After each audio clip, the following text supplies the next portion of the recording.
السلام علیکم ورحمۃ اللہ وبرکاتہ۔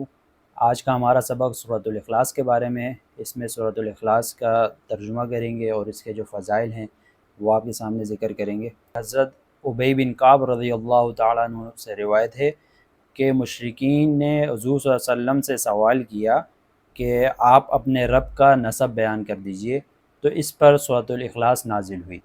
اس میں مختلف اور روایت بھی آتی ہیں۔ شروع کرتے ہیں سورۃ الاخلاص کا ترجمہ۔ اعوذ باللہ من الشیطان الرجیم، بسم اللہ الرحمن الرحیم،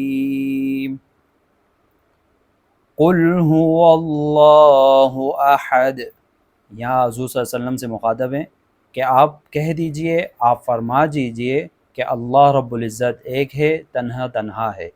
اس صورت میں اللہ رب العزت نے خالص توحید بیان کیے۔ اگلی آیت میں ہے اللہ الصمد، وہ بے نیاز ہے، یعنی سب اس کے محتاج ہیں۔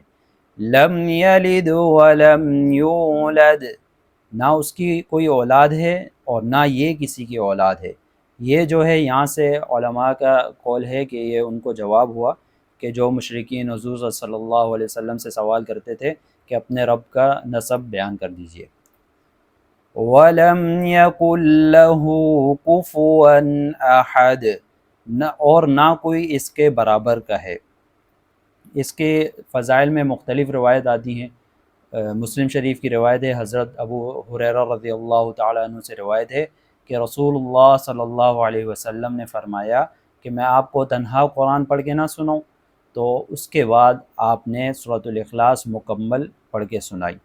حضرت ابو ہریرہ رضی اللہ تعالیٰ عنہ سے روایت ہے کہ ایک شخص سے سنا حضور صلی اللہ علیہ وسلم نے سورۃ الاخلاص پڑھتے ہوئے، تو آپ صلی اللہ علیہ وسلم نے فرمایا اس پر واجب ہو گئی۔